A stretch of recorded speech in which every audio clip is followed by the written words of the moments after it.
Speaker had to ask, Senate had to ask House members to stand to their feet in voting. Stand to your feet. In fact, at a point, he said, if you are with the APC, come here.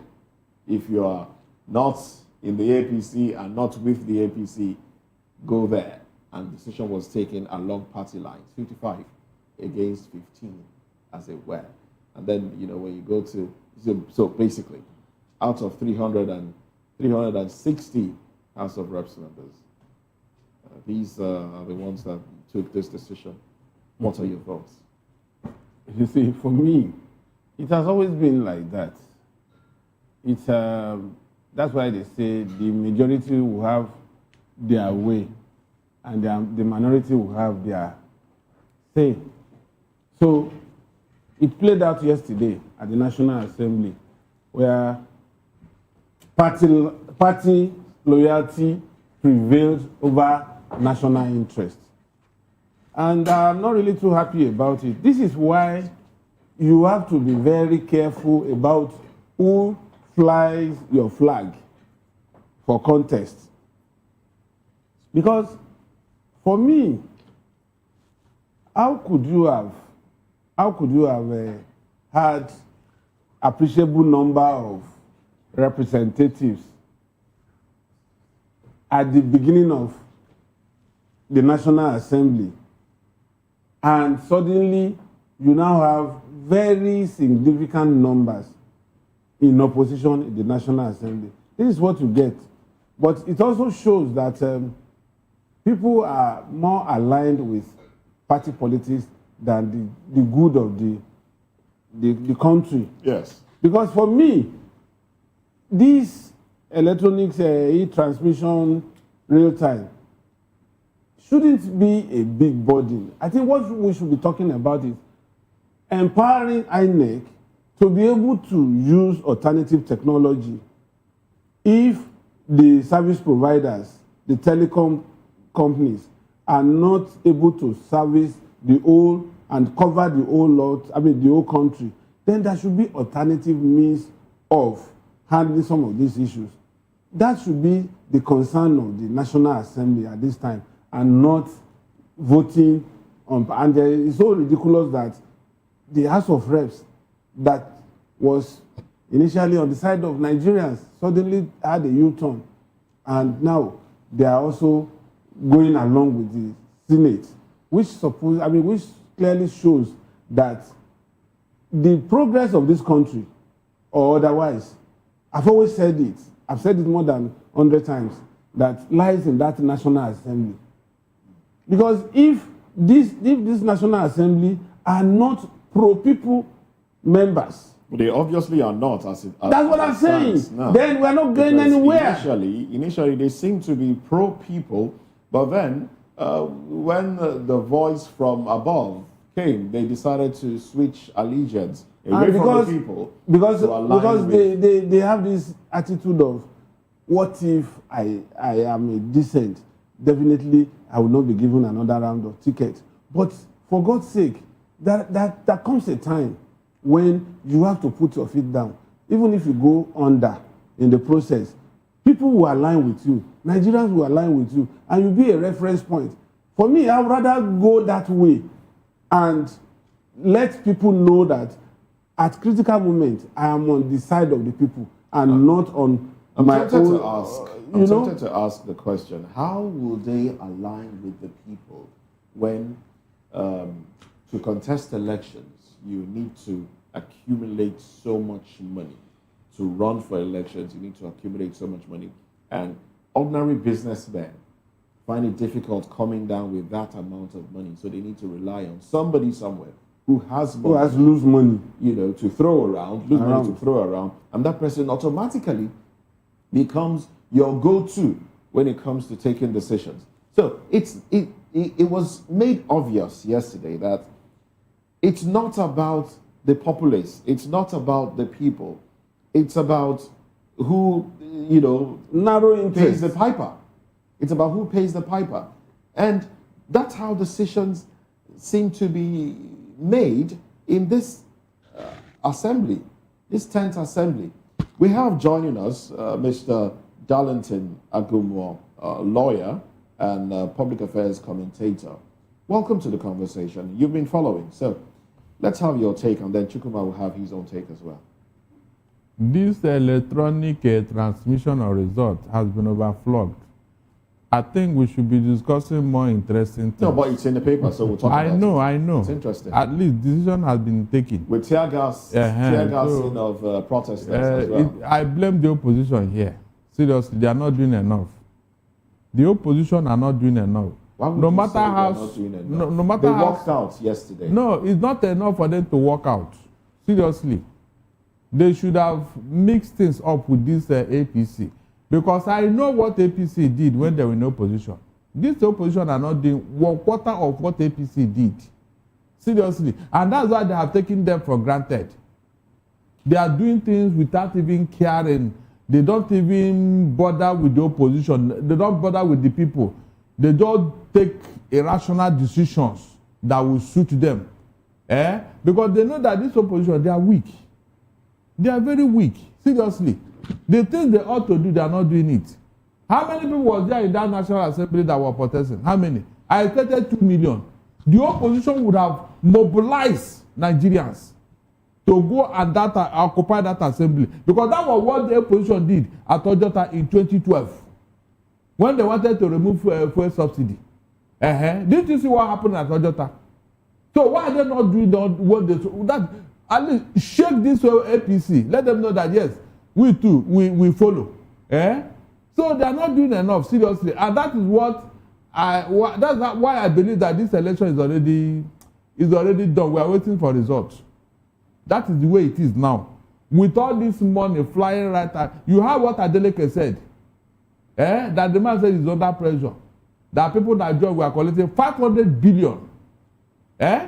So when money have gone this far, what are you waiting for? You mean those who collect this kind of money, tomorrow they will tell they are not voting for APC again or what? I don't understand. I have been saying it here. Let APC tell us, because it's their regime. Let them tell us where that 210 trillion naira went to.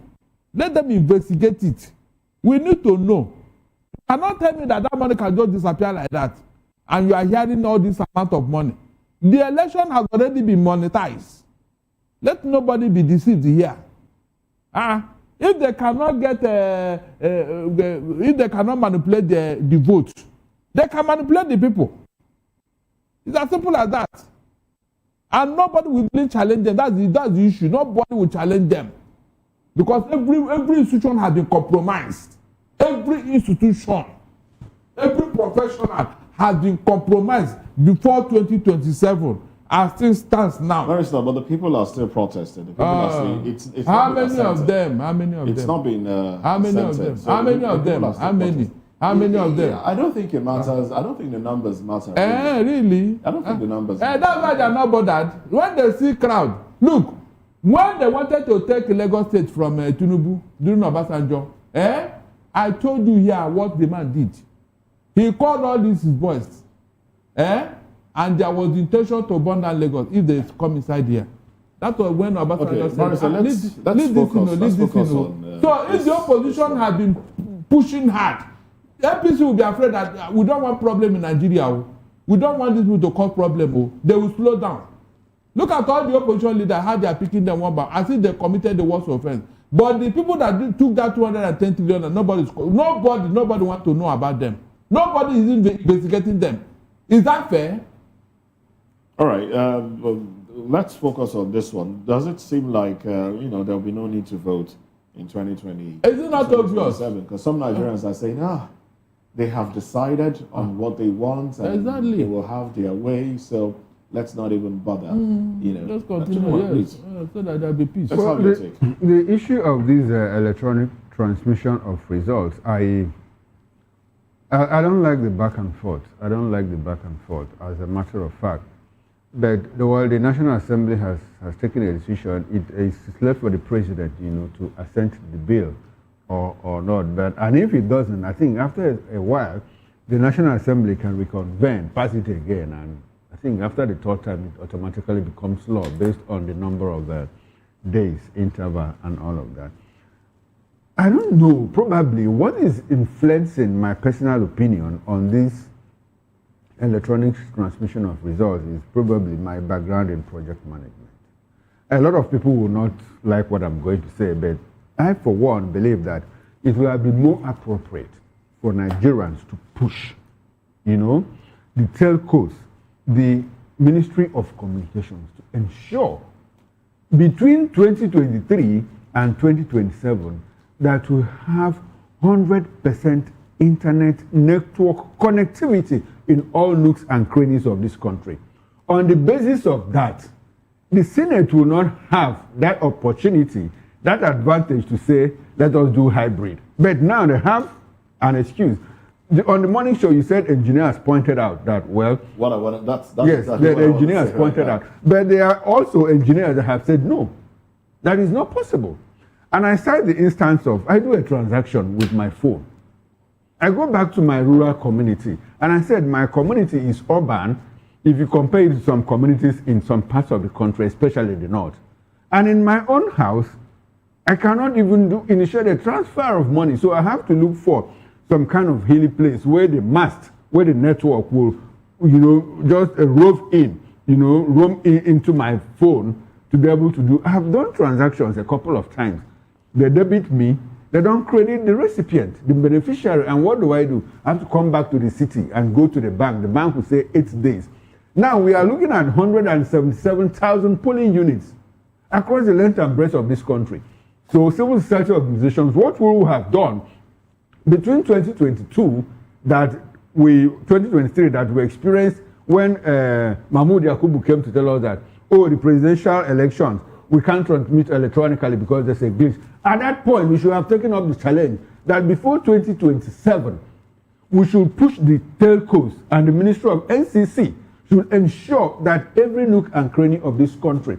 At some point, we were told that in all the 774 local government areas, the Ministry of Communications was planning to deploy internet connectivity in all the 774 local government areas. What happened? We didn't push further.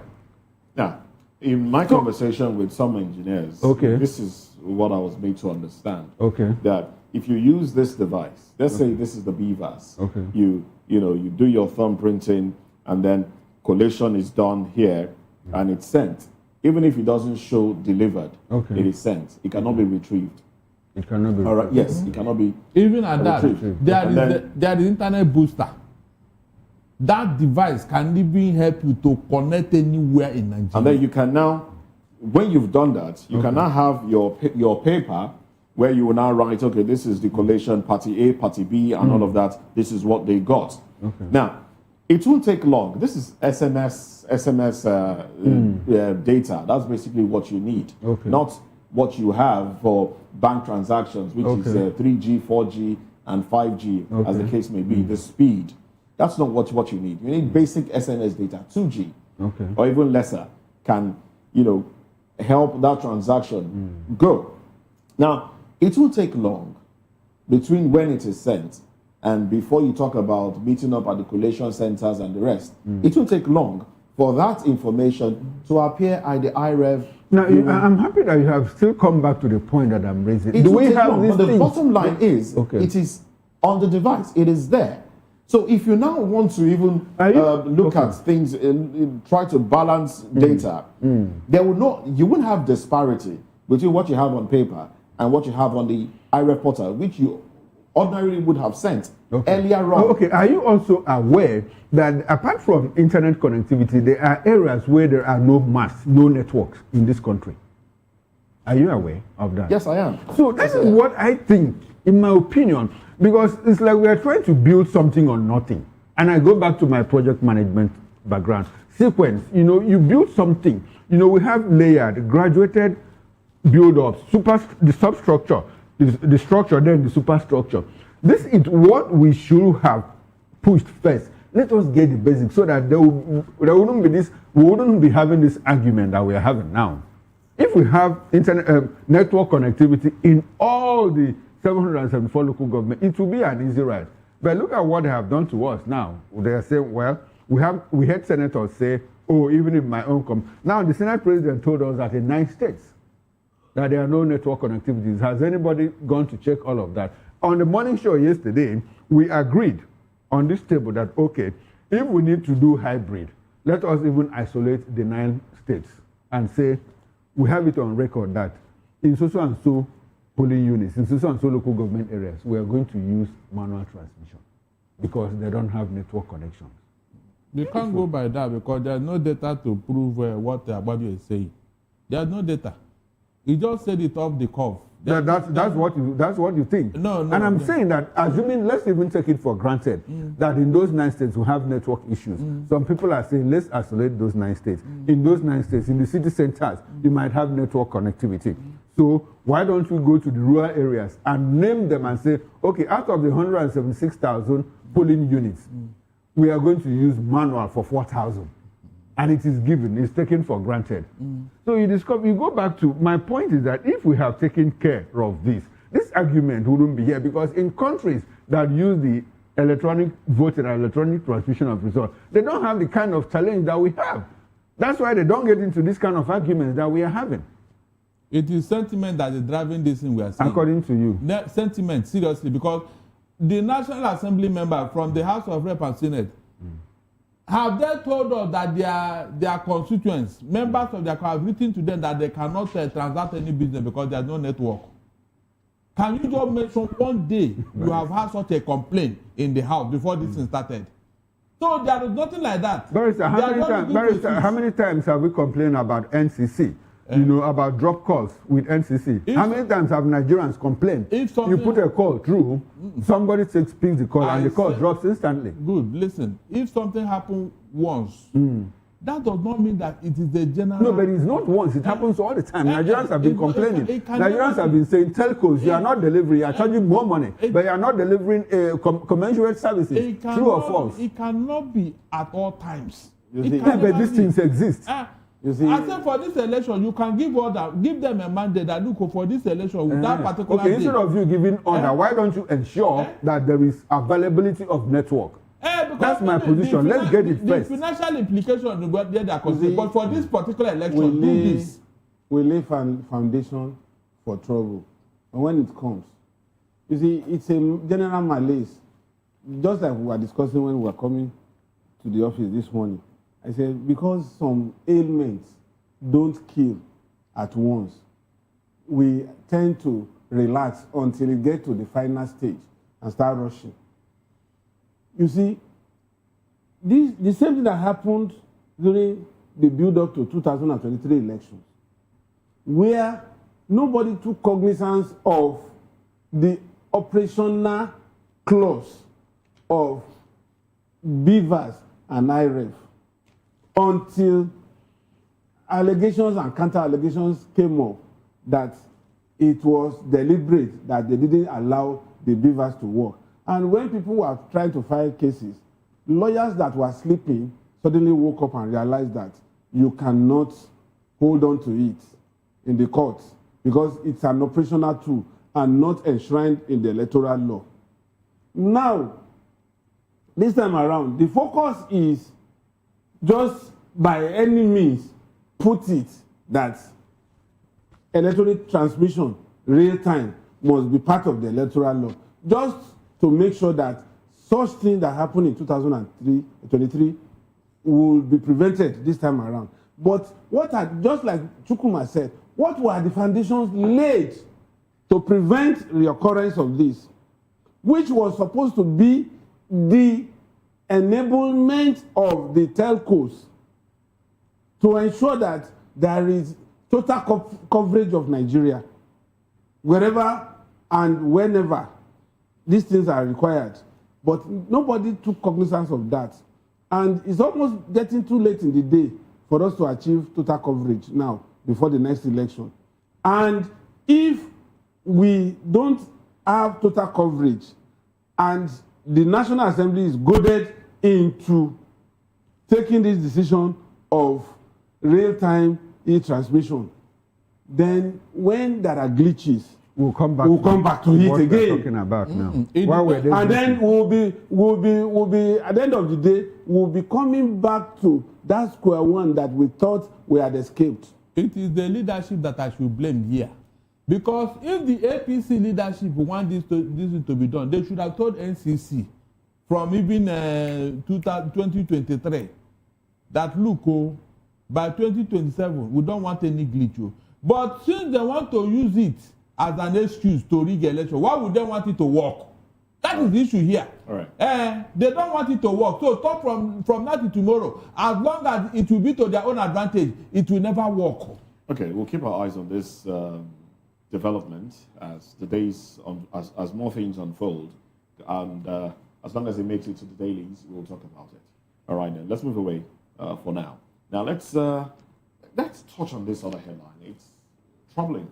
Earlier in the day, we talked about ISWAP having drones, acquiring 35 drones, and if you look at the capability of those drones, you'll be troubled. You'll be as troubled, if not more troubled, than I am. Well, but let's look at this headline. Niger residents flee to Benin Republic as terrorists invade Bogu again. I'll take the rider and go a little deeper into the story. Senate demands security reset after massacre of 56 in Niger. UN, over 3.7 million Nigerians displaced. IGP meets ex-police chiefs, Mohammed, Atta, Ehidero, Onovo, others. Now, let's have let's look at the story itself. It says, many terrified residents in their thousands yesterday fled the new theater of persistent and sporadic attacks by terrorists in Bogu and Agwara local council of Niger State, seeking refuge in the Benin Republic.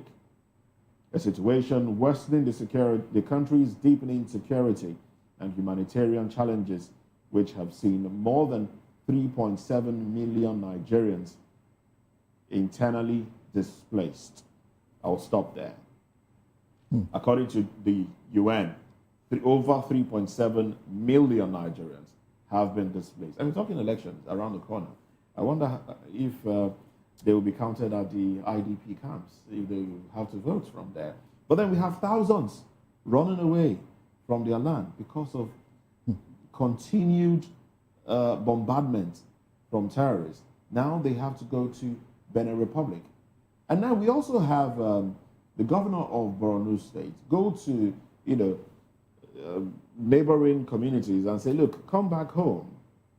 Come back to Nigeria. We will ensure your safety if you come back to Nigeria. But people are saying, how will they even come back when you haven't given them anything to boost their morale, that you're actually fighting insecurity? Gentlemen, Chukuma, I'd like to start with you on this one. Why do you want to start with me? I would like to start with you. Well, I've raised the issues there, the 35 drones, and their capabilities is deeply troubling, especially given the fact that we have people that, since we're interested in harming ourselves, and we cannot stop ourselves from harming ourselves, there are people that are coming here that we don't want harmed, because if you harm them, it might cause more trouble for us as a people. That if American soldiers affected, things might escalate out of hand. The issue is already internationalized as far as I'm concerned. America has stepped in. There you might have some asymmetric sponsors, people like proxies, people that don't even want you to know that they are the ones behind this, but they are effectively, their effort is unhindered in ensuring that, we destabilize this country to reasons best known to them. So, but they took it up from us because what we normally do is when we acquire Tucano jets, we tell them we have acquired Tucano jets with which we are going. The last time we said we have acquired drones, even before we brought them out, they used it on our military, Now, the ones that they have acquired has the capability, to attract military establishments, and can drop bombs. Can drop bombs, So they don't need suicide bombers and all anymore. of that. You don't even need suicide bombers, even if they want to take out somebody, they want to take out a military commander in some way, what they only need to do is to set it, and the thing will go do its work like America does and Israel does when they want to take out Hezbollah, Hamas leaders and all of that. So that is what we are seeing here in our own country, and that is what we are going to see. in the coming days. And I'm just scared that I wouldn't want this thing to become, because it might get to a point where we might even have front lines. You know, some zones might become front lines like it used to be in Borno State then when they captured 3 local government areas and hoisted their flag. Are we going back to that era now? So it is dangerous, the internationalization of this crisis. And the problem is the failure of leadership. The leadership is not intentional. I still don't believe, and I still don't agree with anybody that says that America is coming here to solve the problem. America is probably coming here to solve a different kind of problem for us, you know, not to take out the insurgents. Some Nigerians have said, well, if America is coming here to help us solve the Sudan problem, solve the Yugoslavia problem, solve the Eritrea problem, then they are welcome. But if it is coming to take out the terrorists, I'm afraid they will not succeed. Yes. No, I don't agree with you. Why do you say so? I don't agree with you. Barrister, let's have him land. Barrister, let me land on his thought. Let me land Let on him my land thought. on his thoughts. Okay, I thought he had landed. No, I have not landed. Go ahead, you know. go ahead. So because how are they now? We have people that have gone to how many thousands did you mention that ran away from Niger State into Benin Thousands, Republic? actually. Thousands that ran into Benin Republic. But about now 3.7 million Nigerians are already displaced in IDP camps. Now, what is America going to do to ensure that the 600,000 people in Borno State, in Benue State, that have been driven away from their homes and living in IDP camps, is American soldiers going to push away the occupants, the first occupants, and return the people in IDP camps? Are they going to put boots on the ground? Are they going to the front lines to do all Remember, of it? we have an American who built about 30 something houses for those whose houses were burnt. Okay, And, Yelawata. Yelawata. And saying that, look, it's up to the government to protect them because these people can return because now they have houses built for them. Good. Now, those people, their homes were burnt. There are other people that were chased out. And they are living in IDP camps. They were not just chased out. People, foreigners, occupied their native lands. We were told here on the show that the Tortif, more like the Oni of Ife, the Oba of Benin, the Oni of the Emir of Kano, that's his status in Tiv-land. Terrorists are living in his native palace. He was driven out of that place. And we have a government that cannot say, these people move out. Let the original owners go back. Are Americans coming to do that for us? That is the question I'm asking. And I'm saying that until such a time, if America becomes so emboldened to put like boots on ground, like 4, 5, 6 of them are killed, you know what they will do? They'll bring in more troops. And the moment they bring in more troops, you see volunteers from the international community on the other side come into Nigeria, and Nigeria might just become a battleground. That is the problem. That is the danger. So the person that has the responsibility to stop this is the federal government. America, are they coming to cut off this source of funding? Is America going to be? Americans, are they going to become judges to prosecute the fundings, the sponsors of terrorism? They are not going to do that. And when they say they are coming to provide intelligence, what kind of intelligence? Nigeria said, well, we provided intelligence they used in bombing Sokoto. Let's have you land on your thoughts so others can. No, so my thought now is that, well, America is coming, but I expect, and Nigerians expect, that they are going to solve a different kind of problem for us, which I said, like, probably we'll go the Sudan way, the Yugoslav way, or, what happened in Srebrenica and all of that. Okay. But for them to say, we have come to, take out the terrorists, I'm still wondering, I can't wrap it around my hand how they are going to do that. All right, then. I disagree. Okay. Let's have your take. On that ground, because we have seen America intervene in other countries. Like which country? Just one. Just one. What happened in Israel and Hamas? Is America not involved? Can you attack Israel today without seeing the American president there? Okay, so Nigeria has become the Israel. Okay, go ahead. Go ahead. America has a foothold in Germany. America has a foothold in Japan. In South Korea, America has a foothold there. So why are terrorists not operating there? Tell me. The federal government need to allow America to do what they needed to do, and these things will be a goner. They are nothing to America if you give them the free hand to operate here. The only problem that federal government is in bed with the terrorists. The facts are there. Why are they pampering them? Why are they covering them? Every time when I hear this, go and check other places where America have intervened. Didn't they succeed?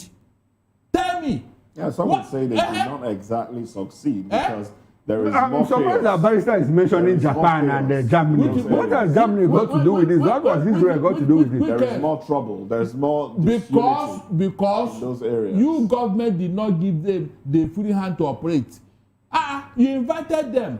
Then give them all the free hand. Barrister, what did America do in Germany? What did they do in Germany? What did they do? You don't know that they have a base there, Abi? You don't know. So after the Second World War, having a base solves their problem. Hold on. After the Second World War, did you hear any Nazi? Barrister, America had a base. Barrister, America had a base in Iraq. What did they achieve in Iraq? What are you telling me? Yes. What are you telling? America had a base in Afghanistan. What did they achieve in Afghanistan? The Nazi Germany would have resurrected after the death of Hitler, if not for the American presence in Germany. Are you aware? Barrister, you are talking about different kinds of problems. So, Barrister, we are discussing different kinds of problems. They are looking at terrorism. And if you give America the free hand, these guys are nothing to them. That's just my take here. If you give them free hand, if the federal government cooperate fully with America, you see, these guys are gonna. All right then. My take on all of this is that, like Chukuma said, this thing has taken international dimension. And a lot of interests are embedded in some of these interventions. And to the extent that if the coming of America would injure the interest of some other world powers, what will happen is this place will be a field, a theater of war at the end of the day, and Nigerians will be the loser for it. Let me tell you, the local intelligence that America requires to assist, to intervene in all of this, are already on ground. They are also coming in with their show of force.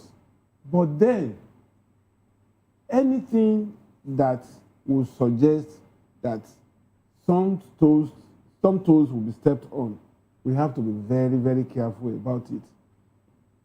These ragtag Boko Haram members, these terrorists, they don't have the resources to acquire 35 drones. These drones, if it's actually true, must have been sponsored by the international community, especially those who have economic interest to protect, which these bandits or terrorists had been protecting on their behalf. So now this thing will gravitate from just killing to fighting over economic interests. And I hope that what is currently going on in DRC will not be replicated in Nigeria soon. And we are not sophisticated enough to withstand some of these things. You imagine if some other countries in the East will want to square up with America, and probably some Western nations in the world would also want to give support to America over what? Is it to protect us from being killed, or to make sure that they are coming for the second round of colonization of this country, and by extension, Africa? So we need to be very, very careful. And some of these inputs that we may think are insignificant go a long way in shaping some of these narratives and where these people will come in and what they intend to do or they don't want to do in the final analysis. So for me, we should also be careful and intentional when we are talking about some of these interventions. You see, my wrap on this issue is that, like I'm happy that Barrister said why this thing persists is because the federal government is in bed with the terrorists. And like I said, the only power that can solve this problem in Nigeria is the Nigerian government. Number one is cut off the source of funding. Number two, empower the military. If you empower the military can take these guys out in less than 1 year. Mr. Okoro, let me take you there. It's not that the military are not empowered. You know, no, they are not empowered. I don't think so. No, you know what I mean by empowered. You mean like we have modes. We have modes there. Okay. We have modes. you know, when they are about to take out these terrorists, someone gives order, pull back. That And is the issue that do they you have. think this is even realistic? Is it possible to even take out those moves? I mean, the complicity, is it possible? It is There's the possible. willpower. If there's that power, cut off the funding. Try those sponsors. The only power that can stop the funding is America. They can No, cut no, off. no, I Who disagree degraded? with you. Who degraded I Al disagree with you. Qaeda? Hold on. It's not that. Who degraded Al Qaeda It's the that you are not Nigerian hearing government. about? Is Al Qaeda degraded? Where Is Al Qaeda degraded? When last did you heard of? What happened to Taliban? Eh? What happened to the Taliban? Which What happened Taliban? in Afghanistan? Which What happened to please, ISWAP? They resurrected. Those What happened ones, to ISWAP? hold on. Those ones are what? Ideological. Ideological. So this one is what? The people of Afghanistan want to return that Afghanistan and all that because America was there to help. But What is the meaning of Boko Haram? Boko Haram is not religious They were not ideology. cooperating. That's why America left. But yeah, if we Oh, cooperate they were with not them, cooperating. all these things So we that have they come did- back to the issue of government being at the center that's of what the I'm whole telling of you. it. That's what I'm telling So you. we all agree that If government give them the power, they will do No, it. government has the power to do it, They not, don't want and to not do to it. give They don't America want the to power. do it. Gentlemen, We have a very weak Let's move government. away from that conversation. There are today in history. You know, before we take a few other conversations, let's look at today in history. I like to go into today in history as reported by Yes. the Guardian. When you finish, I have my own day in history today. Oh, okay. Yes. Not a birthday, right? My governor's birthday. Oh, okay. Yes, it's his birthday. Let us see. My government will get bad. Even though Alex, Your governor doesn't it's Alex know where Oti's he was birthday born. today. But let's look at today in history. Today, in 1977, today's date is what now? 18th? Yes, 18th of February 18th. February. Okay.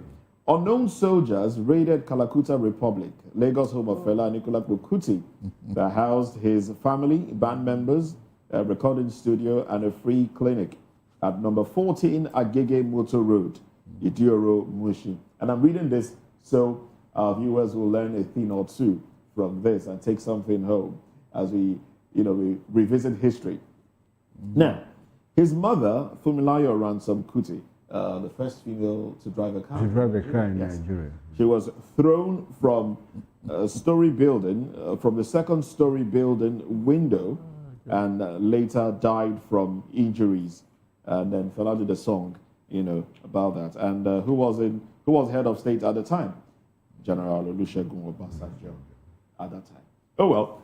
Still today in history. And I think Olusegun Obasanjo is from Abeokuta. Yes, now they are from the same Abeokuta now. The Kutis are The from Kutis Abeokuta. are from Abeokuta. their enmity didn't start today.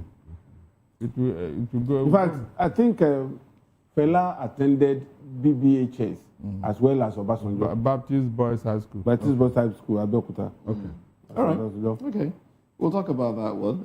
Also today in history in 2018, Barrister, are you listening? Is it?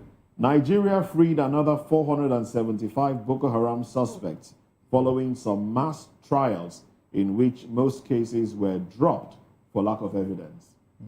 2018, today, February 18.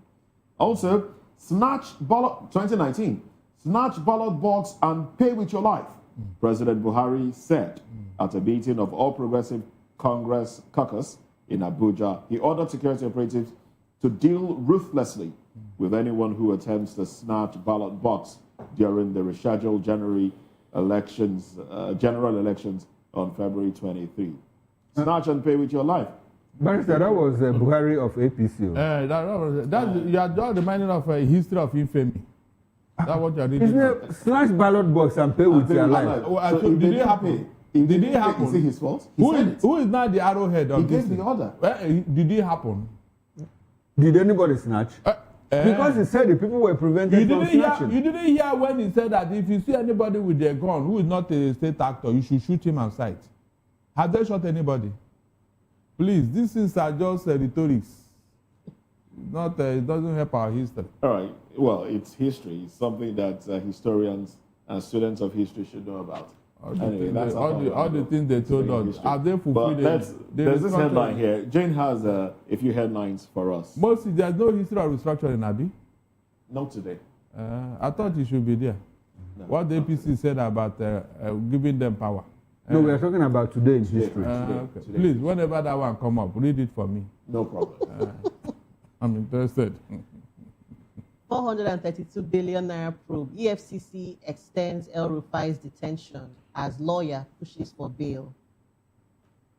Protests rock NAFDAC over sachet alcohol ban. Oh, we're still on this That's still one. on that I matter. thought they denied it now. All right, so how do you react to this headline? Okay, Ondo APC chair, go ahead. Okay. Ondo APC chair beaten as party meeting erupts in chaos. And you'll find the Ondo State, the APC chairman on the floor. The Guardian has his picture there after he was beaten. He was lying on the floor, holding his head, of course. Oh well, gentlemen. Let me start off with you, Mr. Fadil. Who beat them? Well, you're state APC. Yes. It's not out of the ordinary. That's the way of the politicians. They are only a little shade better than NURTW when they want to contest. And don't forget that Ayedatiwa does not have another time. So there will be many gladiators. So he cares less. He cares less. And apart from that, He doesn't have somebody he wants to install? you see, these people, this is why I always say that we wait a shade too late before we intervene on issues that we have to take right from the onset. It's just like somebody who has a first stage of cancer and you leave it untreated. And you now wait until the third stage when you know that it's terminal, there's nothing you can do again. You start running helter-skelter. This is the beginning of another way of manipulating election. Because once you have that hold on that party at this stage, the next election for Ondo State governorship is just about 2.5 or 3 years away. So naturally, what they are trying to do is to consolidate now on hold to power, so that when that time gets to the point that you want to appoint delegates, it is the chairman that collates the names of delegates that will choose the governorship candidate for the next election. So that's why they want that current chairman, who they perceive as too loyal to a faction, to make sure that he's out of the equation, so that they can have their people at the right time when there will be nomination of delegates, they can have their way. That is exactly what is playing out at this point. It is just another build-up to election in Ondo State, which is even three years away. So you can now imagine that politicians, they're adept at this game. They don't wait on the last minute before they begin to do manipulations. And as of today in Ondo State, APC is the party to beat. So it's like once you get the ticket of APC, you can go to sleep. You don't need to campaign. You would win. Because opposition is so weak. My good brother, who contested on the platform of PDP twice and failed, Jagede, now has moved to ADC. And ADC, the rising opposition. yes. So what is left of PDP is almost gone in Ondo State. Labour Party is non-existent. So what do you do? So everybody is now rushing to APC. And that's why the contest is keener than normal. Okay. And that's why they will begin to break bottles on people's heads. Oh, well. Barrister, maybe just a minute. Yeah, I pray that this brigandage that the APC have introduced into politics will not spread throughout the whole country because of the far-reaching implication. You know, they are sowing this seed of violence, but I am telling you, it may snowball into something bigger. And by that time, they will not even agree that it is their own method, it is their own principle that brought this problem. Because I remember when Agberos were coming into Lagos and all that, some people were using them to get to the top, using them to do all manner of things. Right. Now they have become a government of their own. They have been challenging the governor. That is what happens. So when we are looking at all these things, thinking that it is the way politicians, no, It is the way of Nigerian politicians.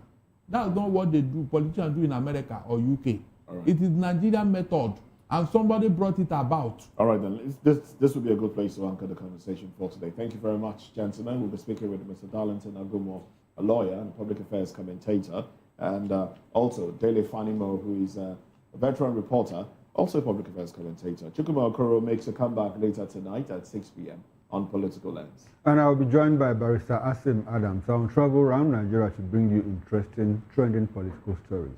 All right. Thank you for watching. Please join us tomorrow morning on BOP This Morning. There you have it. That's the invitation to join us again tomorrow morning. Bright and early, of course, VOP This Morning. I'm Moses Humphrey. Have yourselves a beautiful day. Stick around. Sports comes up next. Bye for now.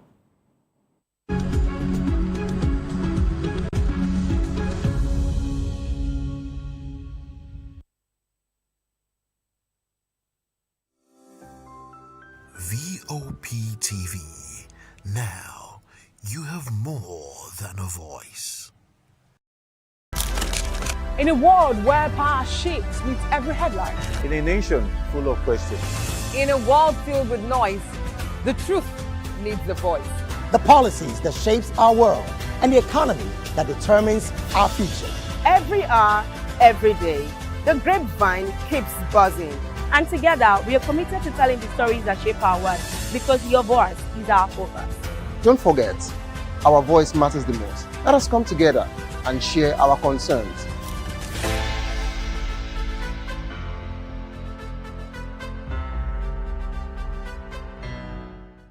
Behind every broken desk lies a broken promise. Education shapes the nations. But who is asking the right questions?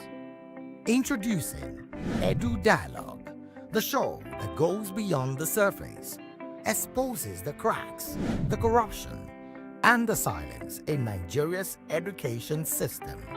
Edu Dialogue, Saturdays, 3 p.m., only on VOP TV. We break the biggest stories, from missing funds to policy failures. We ask the tough questions and demand real answers. Edu Dialogue, this Saturday, 3 p.m. on Voice of the People Television.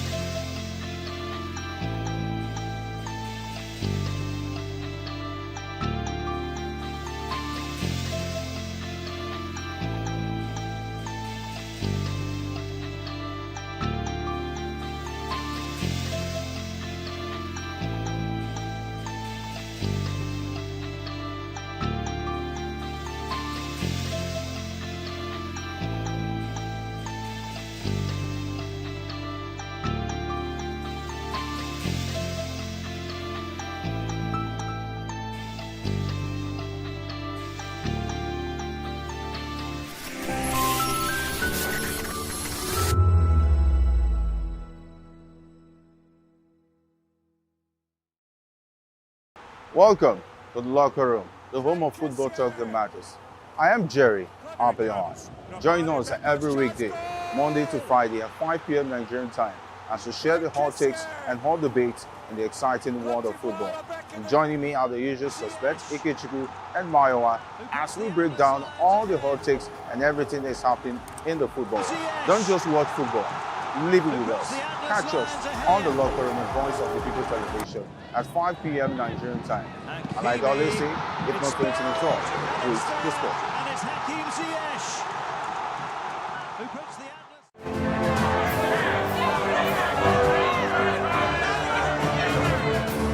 Do you want your voice to be heard? Do you know that you matter in the scheme of things?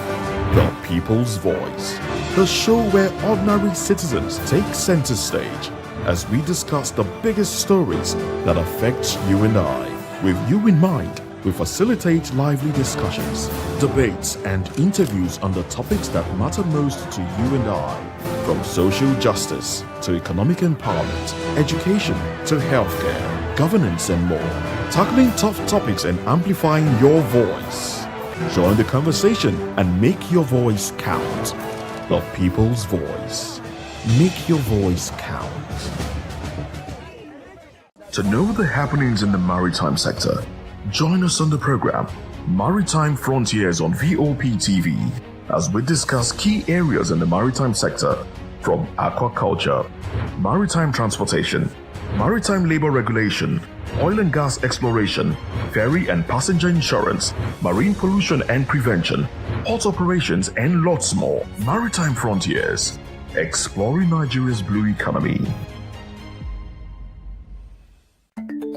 Africa is on the move, a continent of rising voices, untold stories, and powerful transformations. From the streets of Lagos to the heart of Nairobi, from the mines of Congo to the tech labs of Cape Town, the African story is being written every day. Bold, dynamic, unstoppable. This is Africa News on Voice of the People Television. We don't just bring you the news. We analyze and bring you Africa's heartbeat, the politics that shapes our nations, the economies that drives our future, the cultures that defines who we are, the voice that must be heard. Africa News, Africa's voice, Africa's future. Where Africa speaks, the world listens.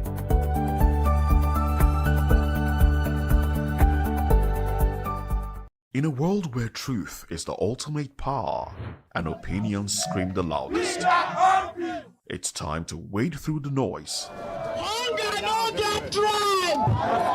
Hunger no get religion. And scan the human interest and trending topics that matter.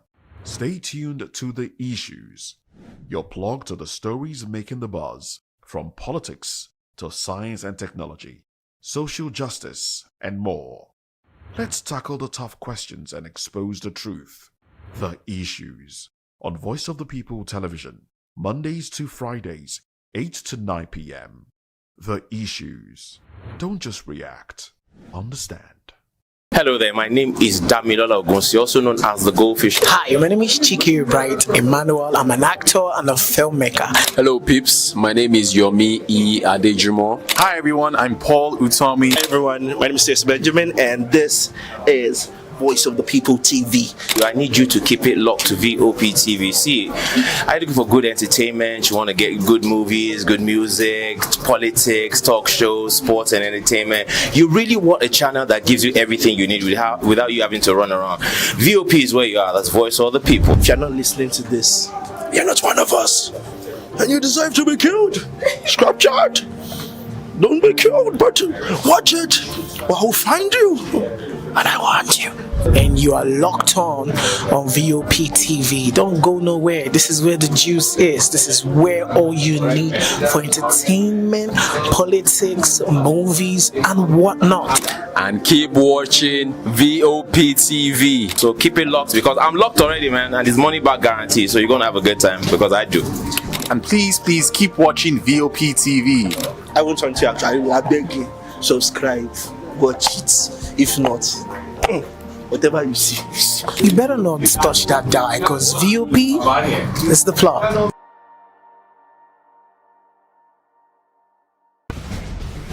Join us as we drive into the world of politics through insightful interviews with prominent political figures, both serving and former governors, ministers, senators, legislators, party chieftains, activists, and analysts.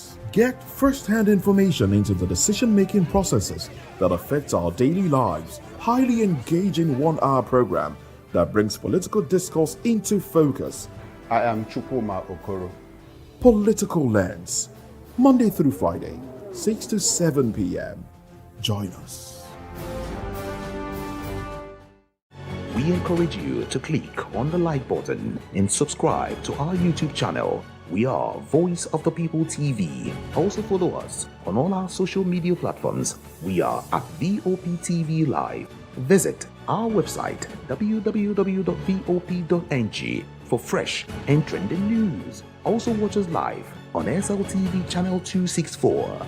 VOP TV, Voice of the People Television. Are you ready for the extraordinary? Something big is happening on your screen.